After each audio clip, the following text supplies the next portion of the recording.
Hi everyone, and welcome to this video which we decided in the lecture at FGCU that will be covered to you as an online lecture. So we did have a brief lecture on the blood vessels and the blood pressure regulation. So today in this short video I would like to summarize the chapter for you. Hopefully this will help you in your wrapping of this chapter. It's a very interesting and very exciting chapter, of course.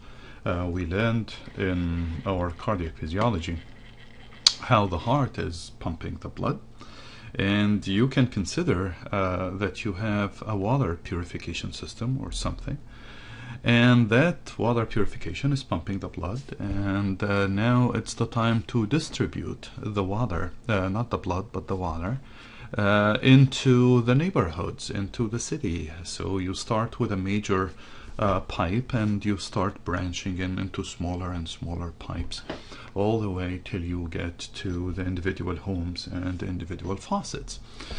Now we will see how the structure of those vessels, the pipes that carry the blood, differ from one region to the other, and how is that very helpful to the function and to in maintaining the homeostasis of the blood pressure in our system and the blood volume.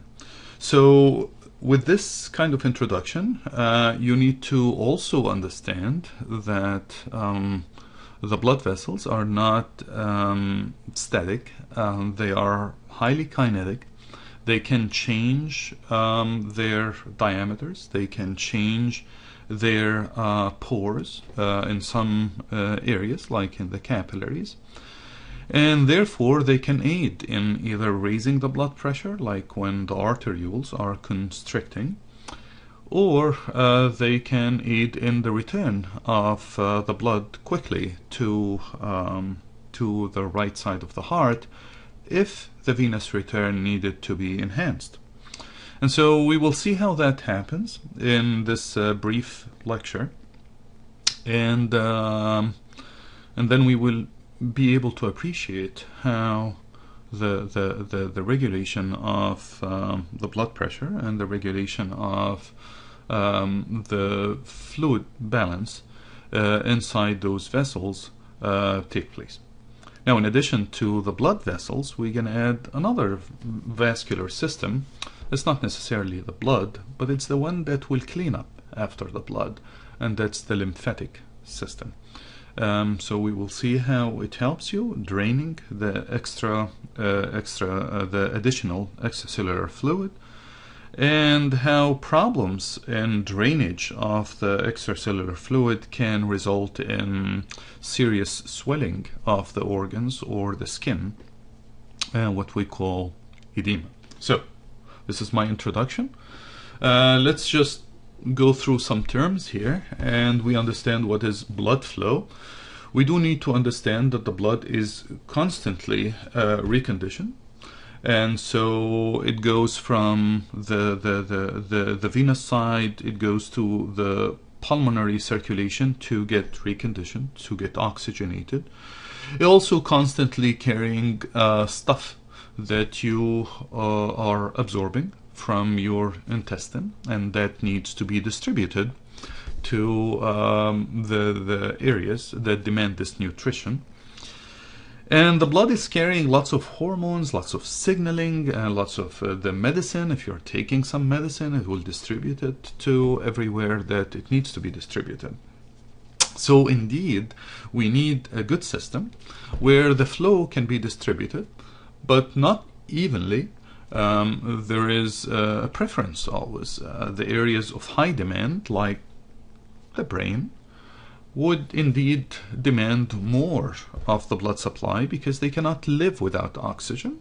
Kidney is another place where it demands very high blood flow and very high oxygen supply as well. And then the rest of the body can alternate. So if you are at rest, you can choose where the blood going to, and we need to have some mechanism for that. So when you start activity, when you start running, you need to shift the blood from the skin, from the digestive tract, into your muscles, because these muscles now are the active ones. And so we need to have this kind of system, sort of like you investing in the stocks, and you see some stocks going down, you take the money from these stocks and you put it in more high impact stocks and so on. So the body does that. The body is able to distribute the nutrition and the oxygen being carried by the blood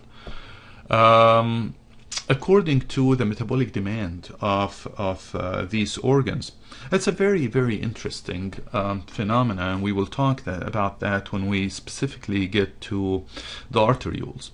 Now we need to understand also that the brain is very picky, and we will learn about that when we get into the metabolism. And it does not share its demands with anyone else. So you can regulate everywhere else if you want, but leave my blood supply, the brain would demand. Because the brain, of course, is not capable of glycolysis, and for the first 48 hours of starvation, it doesn't know how to deal with the absence of glucose, because it demands glucose. So by default, we cannot regulate the blood that is going to the brain negatively. So we will talk about that. So as you see here in this slide, it's just a rough estimate of what the blood distribution is.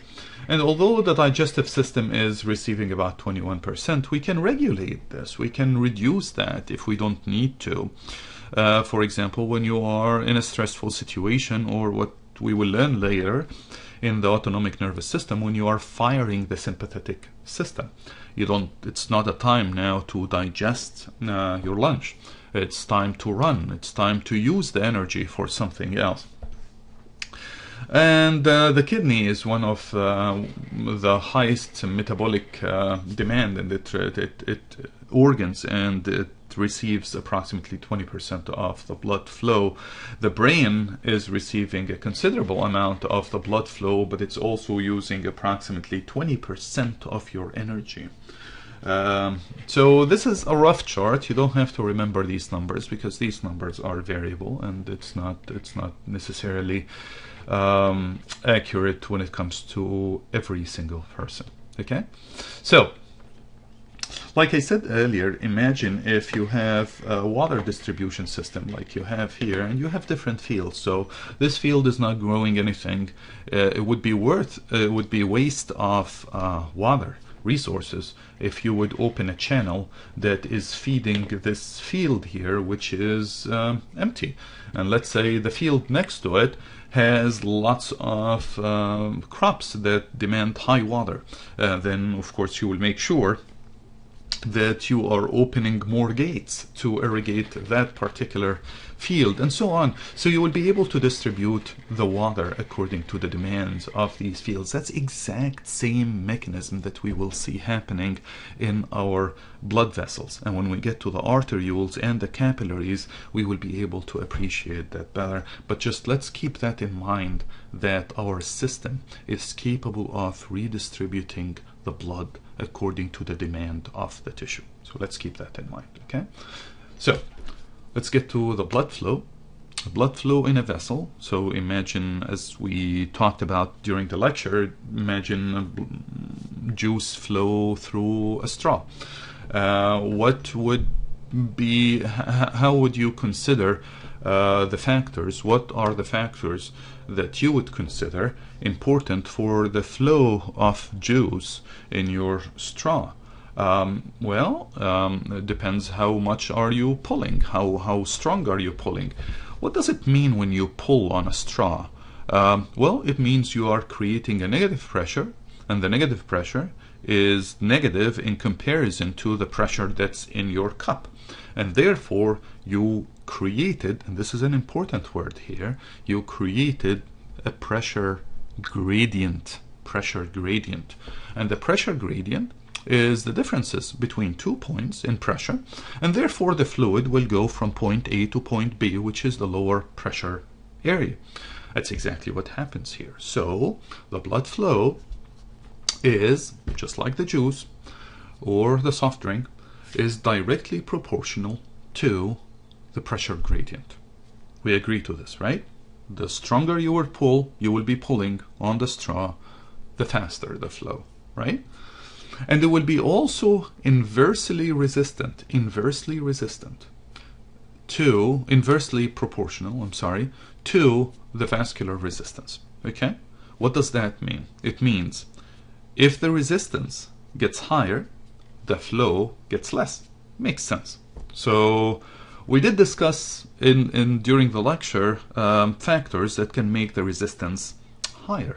We agreed that the length of the tube, the length of the straw, how long the straw is, that will of course make your pulling much harder. Then you will have to perform more work in order to get the same amount. Whereas if you get a really short straw, then you will see that the flow of your drink is much faster. Compare that to one of these crazy straws that makes loops and loops and loops before it gets to your mouth. So the length of a vessel will contribute to the resistance.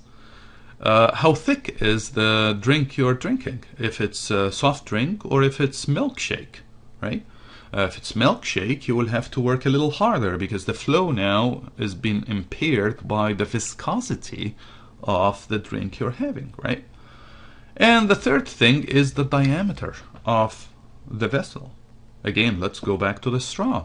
If you think of drinking through or sipping a soft drink with a very fine straw, like the one you would stir the coffee cup with, you would not have enough sufficient flow, whereas if you have a really wide straw, you can drink even the most viscous drink like milkshake, right? So these are pretty much the factors that some of them that will be contributing to your blood flow. So let's look at that in more details. The pressure gradient, as we agreed when we discussed the drinks, is the pressure difference between point A and point B. Point A would be the beginning of the vessel and point B is the end of the vessel.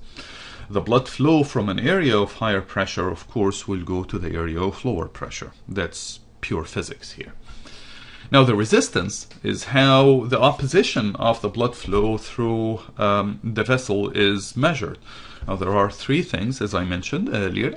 We have the blood viscosity and the vessel length, remember the funky straw, and the vessel radius, how wide is the radius, and always think of those straws. But what you will also need to consider here, especially when we get to the capillaries. Yes, the straw, when you have only one straw, it's very thin and the flow will be very hard through it. But consider this.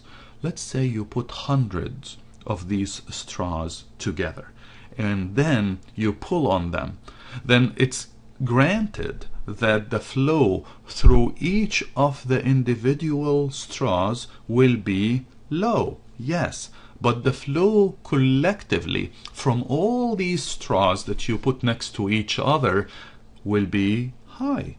What does that mean? It means in capillaries, although, and in arterioles, although, but especially in capillaries, although the flow is reduced per single capillary, but when you put millions of capillaries there and you're taking the blood through them, then the flow is not impaired, right? So we need to think of this.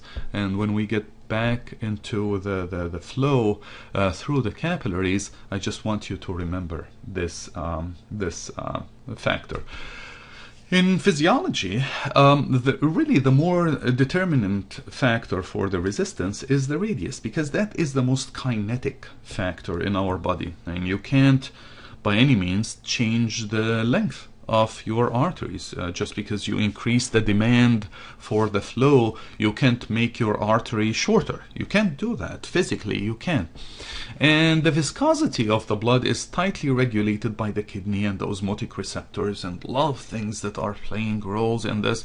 So rarely you will have a change except in extreme cases of dehydration or extreme cases when you have too much red blood cells in the blood.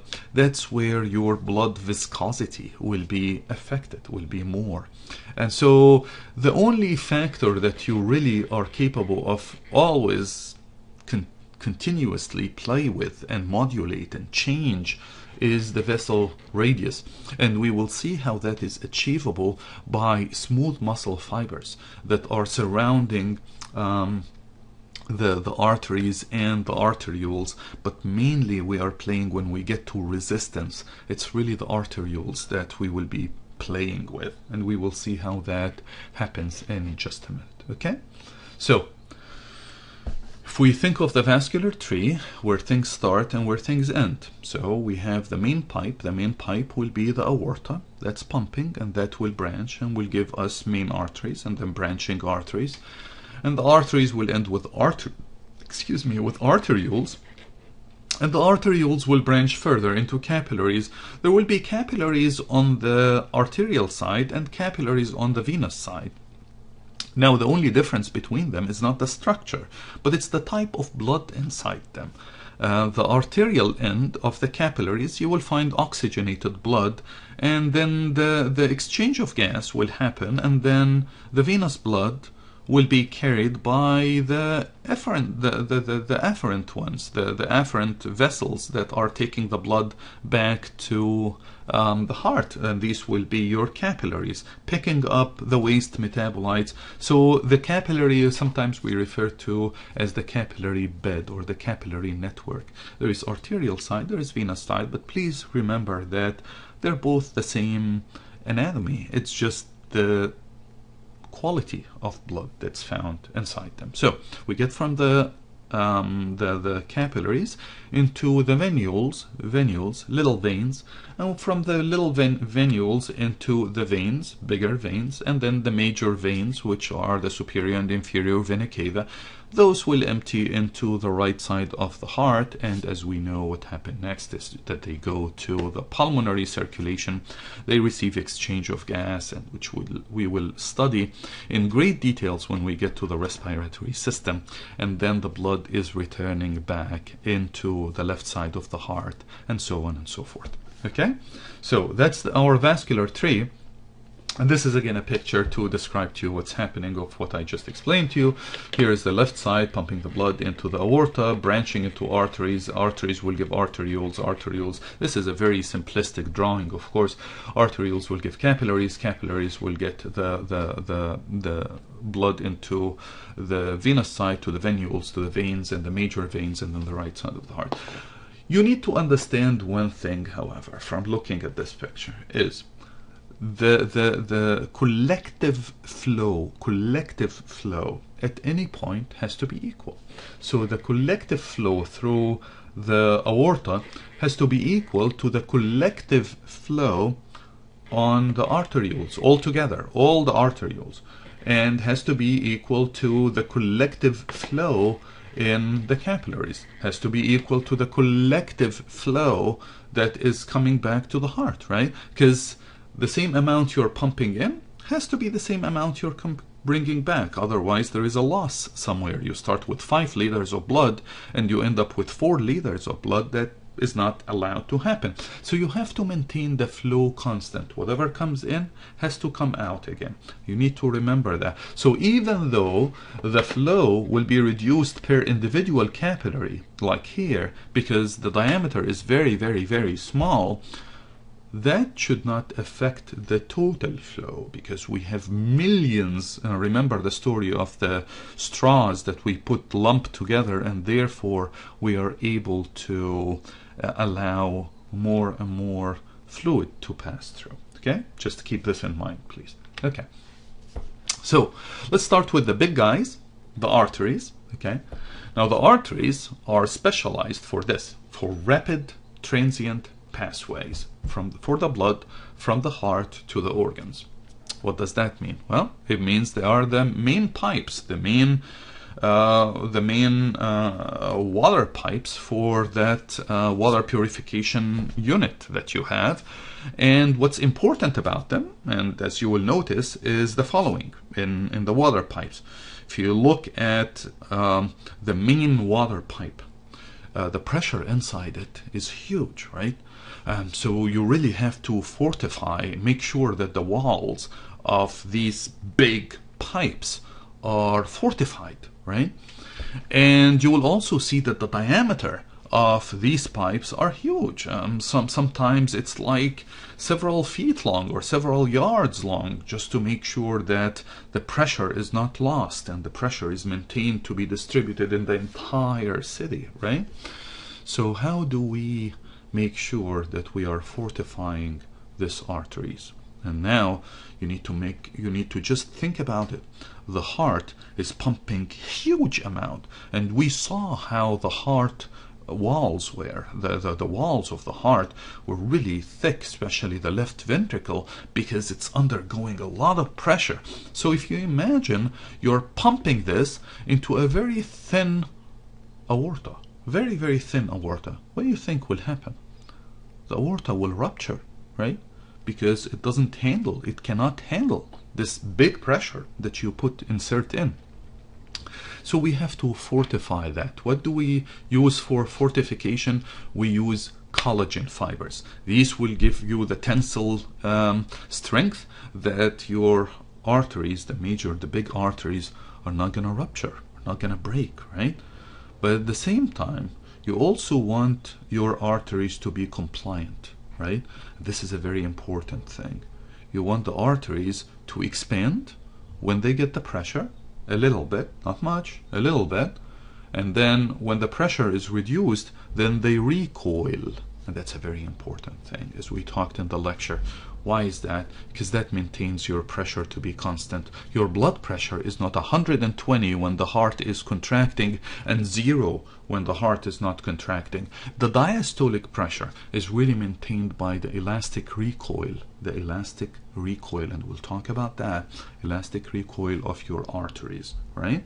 And through this, you are able to apply constant pressure on the blood inside from the walls of the artery by the elastin fibers, which help you with the elastic recoil to maintain your blood pressure to be sort of constant. So you start with 120 when you're pumping the heart, when you're pumping the left ventricle, and then you drop only to about 80. And that 80 is maintained by the elastic recoil, the ability of your vessels to fight back. We'll talk about that, okay? So again, the collagen fibers will give you the strength. And by the way, when you have a lack of the collagen fibers, then like in the aorta or the major blood vessels, and we hear about that in the news that such and such person died because a certain aneurysm ruptured, and the aneurysm is sort of an artery that became weak, and then it started to balloon a little bit because the collagen fibers are not there. And ballooning of the artery, that makes it that's very weak artery, and it's very easy for it to pop, to rupture. And if you can imagine that aneurysm in the brain, then of course it can rupture and it cause hemorrhage and death.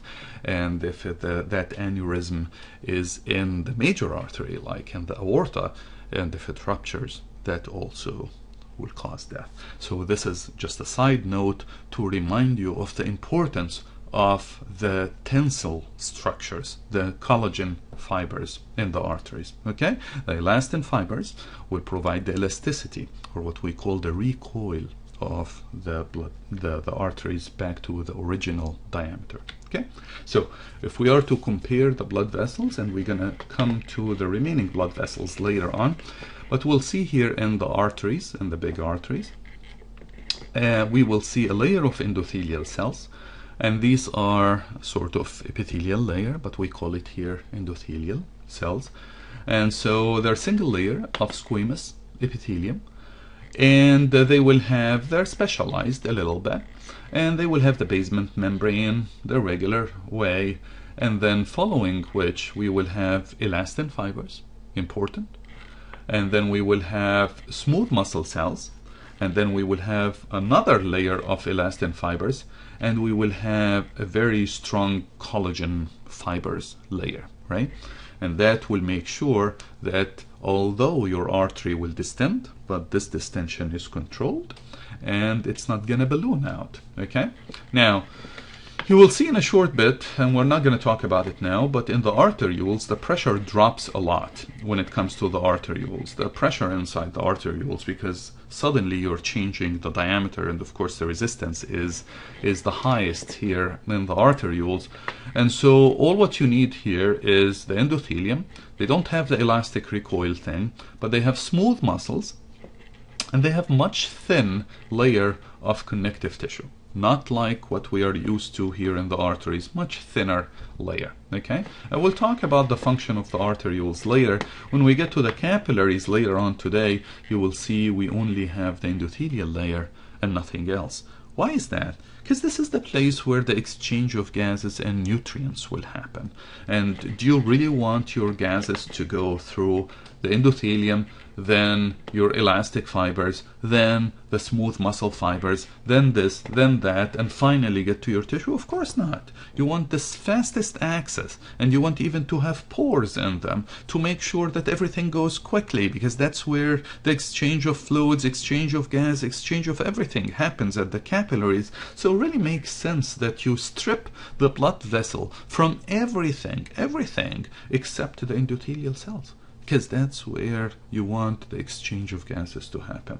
Once you're done with that, then you start collecting the blood, and the collecting the blood will happen in the venules and the veins, and you want the blood to go in one direction back to the heart. So you insert inside the veins, the big veins, you will start inserting inside some valves to make sure that the blood is flowing one direction back to the heart, and it wouldn't fall back, and we will talk about that later on. Okay, so these are our blood vessel tree, and we will talk about each of them when it comes to it, but let's start first with the arteries. Okay, so we agreed that we have the endothelium, the elastin, so we understand immediately when we see elastin fibers that there has to be some kind of recoil, elasticity, which is pulling back to the original shape and original diameter. Smooth muscles that will help you to regulate that kind of diameter, but not much that it will influence your blood pressure, but enough that it will just regulate your flow and make it bigger and smaller. The more blood pressure regulation really happens over here, and we will talk about that. Well, granted, if this artery here becomes so stiff that it's non-compliant, then the blood pressure is higher. Like in patients with aortic sclerosis, for example, then the systolic pressure is much higher. Why is that? Because the aorta is not compliant. You're pushing the blood, and the blood is not giving, the aorta is not giving in for that pressure. The aorta is sort of like a PVC pipe, and it wouldn't yield under the pressure. Therefore, the systolic pressure will be significantly high because the ventricles will squeeze harder to get the blood out of them.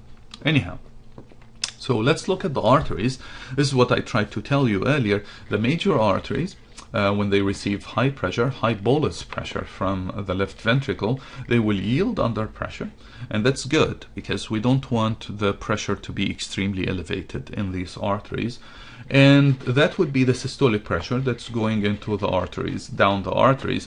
But once the ventricle stop pumping during the diastole, the arteries will recoil, and therefore they will exert some pressure on the blood and keeping the blood flowing in the same direction, and therefore you have continuous blood flow in the arteries. You don't get the blood flow only during the systole and then it ceases, and then again during the systole and it ceases. No, you have continuous blood flow, and what makes it really happen is that elastic recoil of the arteries. That's why we have quite a bit of those musculature and quite a bit of the elastin fibers. You also need to recall what we learned earlier about the blood vessels being myogenic. If you would to inflate the artery, all of a sudden the muscle layer will fight back, right? The muscles, the smooth muscles, will fight back and they will contract, and that's part of what we see here as the elastic recoil.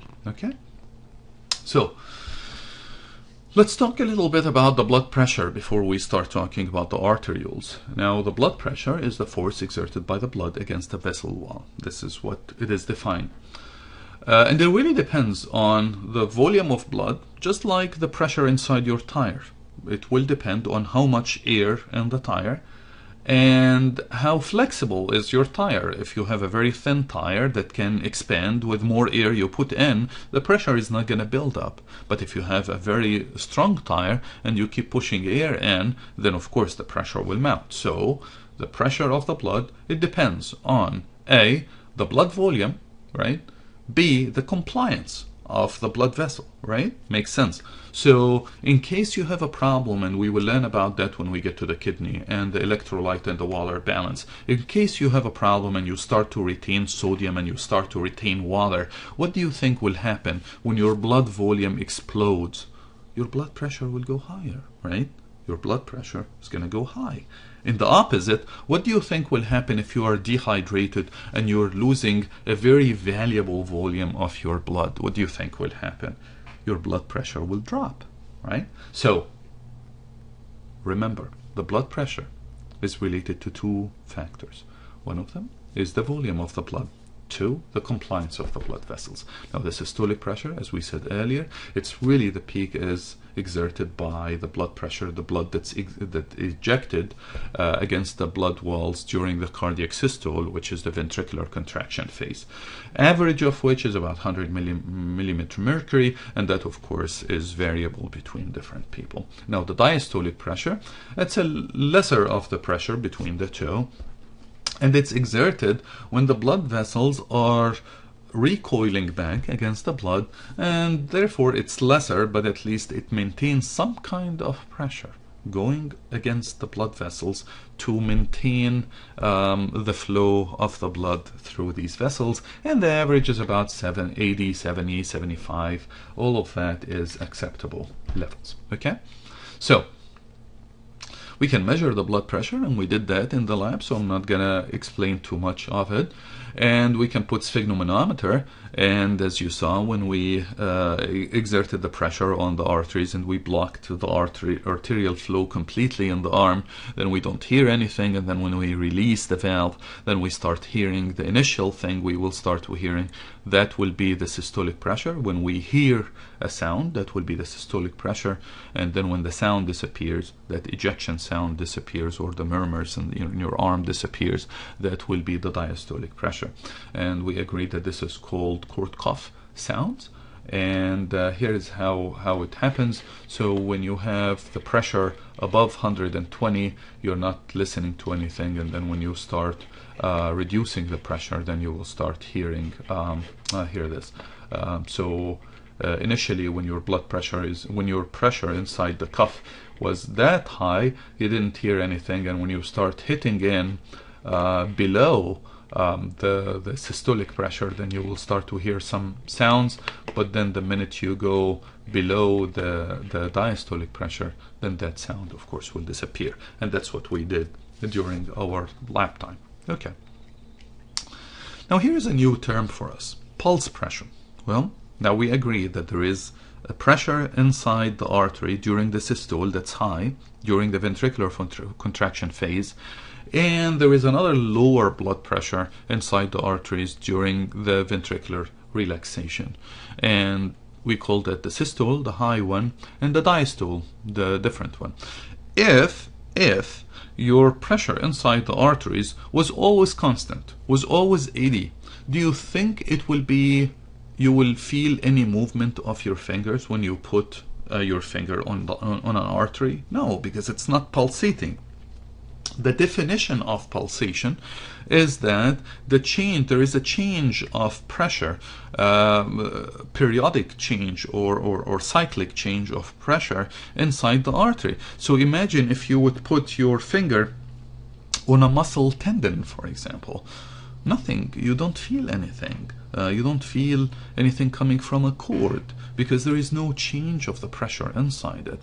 But in this, we have a change. The changes between the systolic and the diastolic. And that difference, the systolic minus the diastolic, will be what we call pulse pressure. The pulse pressure. And we did feel the pulse in our lab sessions when we measured it from each other.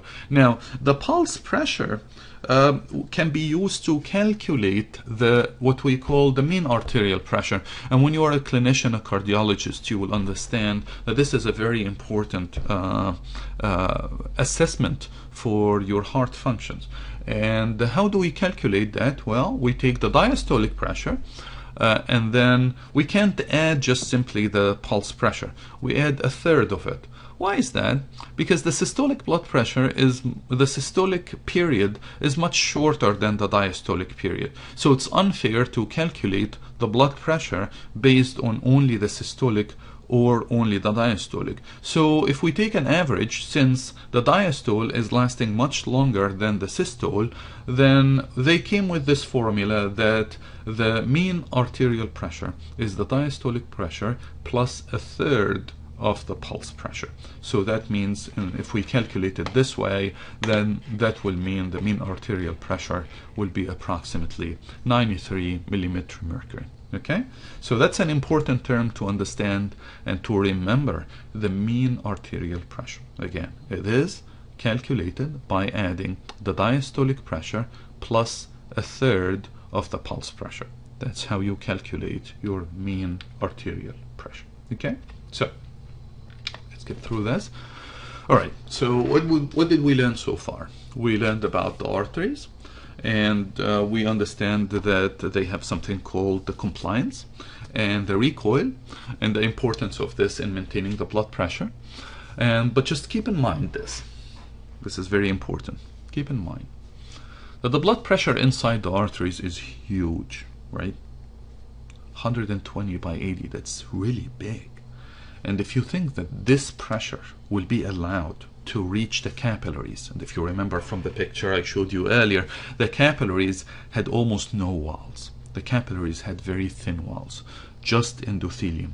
Do you think the blood pressure inside the capillaries can be allowed to reach that high of a pressure? No, we have to slow it down. How do we slow down the pressure? By the arterioles, by offering very high resistance before we reach to the capillaries, in order for us to make sure that the pressure inside the capillaries is not high. Otherwise they will start rupturing. In some cases, actually, when the capillaries are so weak and you raise the pressure in the arm, just like we did with a tourniquet or with the cuff of the sphygmomanometer, and you will see immediately that some blood spots will start appearing on the arm of the person because the capillaries start to rupture. That's what happens if you increase the pressure just a little bit, but only if the person has like a vitamin C deficiency or something. Okay, that you will see that. But that also makes us to wonder, how come the pressure was in the arteries 120 by 80, and then all of a sudden in the capillaries has to be down and reduced? Well, we have to think that will be the function of the most resistant vessel of all, and that will be the arterioles. Okay, so the arterioles, keep in mind, they are the ones offering the highest resistance. Therefore, they are the ones who are most likely, listen to this, they are the most likely to regulate your blood pressure, right? Because they are the one who play most with the resistance, right? So if I make them tighter, then the resistance is higher, therefore the blood pressure is more, right? Because the blood pressure will be measured in the arteries, not in the arterioles. I'm blocking the blood from going through them. And if I want the blood pressure to go down, then I will dilate them, and therefore the pressure will get down in the arteries. Makes sense, right? So the function of the arterioles will be to distribute the cardiac output to everywhere, and they will help regulate the arterial blood pressure, as we will see, and we will discuss the mechanisms in really good details in this next video. So that concludes part 1 of this video, and then in part 2 we will discuss together how the arterioles are regulating the blood pressure, and we will also understand how the arterioles are regulated by the sympathetic system, not the parasympathetic. The parasympathetic doesn't play anything, and some hormones like angiotensin and vasopressin, and we'll talk about that in a short bit. And then we will get into the capillaries. We need to understand how the exchange of minerals, exchange of gas, all of that happens at the capillary walls. Then we will venture a little bit into talking about the lymphatic circulation before we get into general idea of the blood pressure, general idea of the venous return when we talk about the veins and the branches of the veins and the function of the veins and the reserve they hold. Most of the blood, by the way, is held in the veins. So we'll talk about all that in part 2. That concludes again part 1. So please do join me for part 2 of this lecture as we finish together this very exciting chapter. All right, see you then.